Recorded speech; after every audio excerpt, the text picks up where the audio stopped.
Good morning friends. मैं आज आपको class 9 first chapter number system यानी संख्या पद्धति के बारे में आज आपको मैं बताऊंगा और डिफिनीशन एंड रूल, उसके जो फॉर्मूला होते हैं कैसे कब यूज किया जाता है, जैसे नेचुरल नंबर हो गया, होल नंबर हो गया, इंटीजर नंबर हो गया, इरेशनल नंबर हो गया, रेशनल नंबर हो गया। आज मैं इन सब के बारे में आपको मैं बताऊंगा।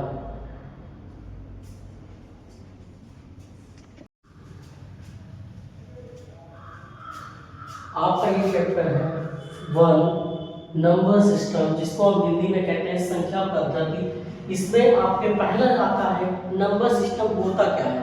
नंबर सिस्टम एक संख्या पद्धति होता है। A number system is a way of writing number using digit and rule. कहने का मतलब ये है कि संख्याओं को लिखने और व्यक्त करने की विधि को हम संख्या पद्धति कहते हैं। और उसके बाद में दूसरा क्वेश्चन आता है टाइप्स ऑफ नंबर, संख्याओं के प्रकार। जैसे अभी आपने नंबर सिस्टम बारे में जाना कि a number system is a way of writing numbers using digit and rule. इसके कहने में संख्याओं को लिखने और व्यक्त करने को संख्या पद्धति कहते हैं। जैसे जो हम संख्या लिखते हैं और व्यक्त करते हैं, जैसे किसी को बताते हैं, उसी को हम संख्या पद्धति कहते हैं। आपको दूसरा जाता है संख्याओं के प्रकार, टाइप्स ऑफ नंबर। संख्याएं कितने प्रकार की होती हैं? संख्याएं 5 प्रकार की होती हैं। आप नंबर वाइज नंबर आप पढ़ेंगे।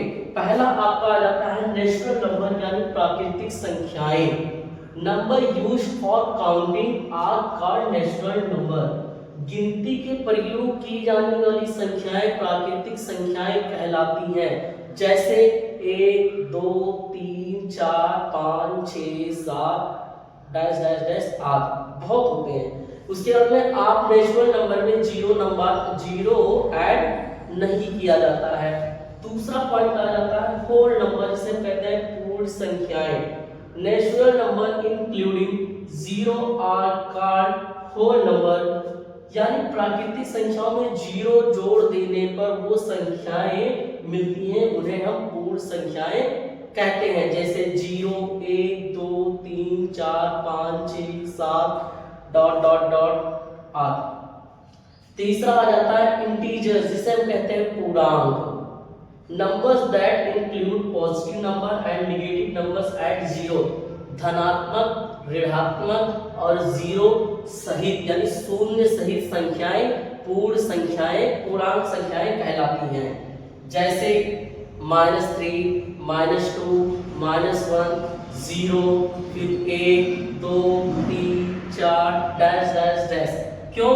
जो माइनस रहेगी वो आपकी ऋणात्मक संख्याएं होती हैं। जीरो यानी शून्य, क्योंकि शून्य भी इसमें शामिल है। और उसके बाद में आगे आपका धनात्मक संख्याएं 1 2 3 4 डॉट डॉट डॉट आदि। अब हम उसके बाद में अगला पॉइंट पढ़ेंगे।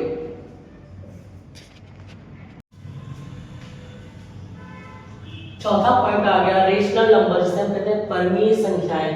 Numbers that can be written in the form of p upon q where q not equal 0। जो संख्या p upon q के रूप में लिखी जा सकती है जहां q not equal 0 है, उन्हें हम परिमेय संख्याएं कहते हैं। जैसे एग्जांपल दिया है 1/2 3/4 -5/7 -8/3 1/2 3/4 -5/7 -8/3। ये आपके एग्जांपल आपको दिए गए हैं। इसके कहने का मतलब है कि जो p अपन q के रूप में लिखी जा सकती है उसे हम परिमेय संख्या कहते हैं। अब आप पांचवा पॉइंट आ जाता है इरेशनल नंबर, अपरिमेय संख्याएं। Numbers that can not be written in the form p upon q are called irrational number. जो संख्याएं p अपन q के रूप में नहीं लिखी जा सकती हैं उन्हें हम अपरिमेय संख्याएं कहते हैं।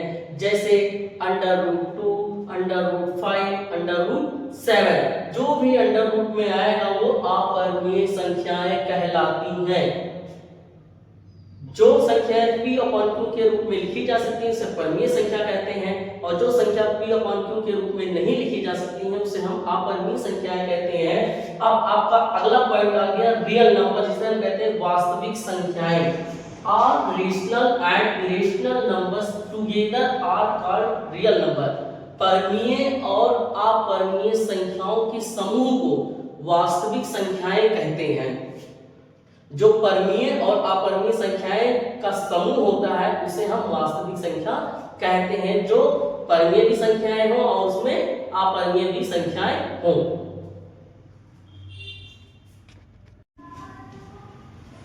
आप इसका जो आ गया मेन पॉइंट है इंपॉर्टेंट फार्मूला, यानी महत्वपूर्ण रूल या सूत्र, जैसे square root formula under root a into b equal, जैसे अंडर रूट ए बी दोनों में लिखा है तो इसको हम दो टुकड़ों में भी बांट सकते हैं, जैसे under root a into under root B. अब दूसरा पॉइंट देखा है रेशनल नंबर फॉर्म, मतलब वास्तविक संख्याओं को कैसे हम लिख सकते हैं, जैसे p अपॉन q, जहां p इक्वल इंटीजर्स है और q नॉट इक्वल 0 है। अब आ गया लॉ ऑफ एक्सपोनेंट यानी घातांक के नियम। पहला पॉइंट है a का पावर m मल्टीप्लाई a का पावर n, यानी बेस समान है तो इनका पावर जुड़ जाता है, a का पावर m प्लस n। दूसरा पॉइंट है a का पावर m अपॉन a का पावर n इक्वल, तो इसको हम बेस इक्वल है तो इसको ऊपर ले जा सकते हैं, तो बेस इक्वल हो जाएगा तो इसको a का पावर m माइनस n हो जाएगा। तीसरा पॉइंट है a का पावर m का पावर n, यानी इससे हम n के पावर से इसको मल्टीप्लाई कर देंगे तो a का पावर n बन जाएगा। चौथा है a b का पावर m इक्वल, इसको हम दो टुकड़ों में बांट सकते हैं, जैसे a का पावर m और b का पावर b m। यहाँ पे पावर सेम है और बेस बराबर नहीं है, तो इसलिए यहाँ पे पावर को इकट्ठा करके इस तरह हम लिख सकते हैं। Have a nice day. आप लोग कमेंट करके बताइएगा कि वीडियो कैसा लगा, like comment share and subscribe कर लीजिएगा और नेक्स्ट वीडियो में मिलते हैं।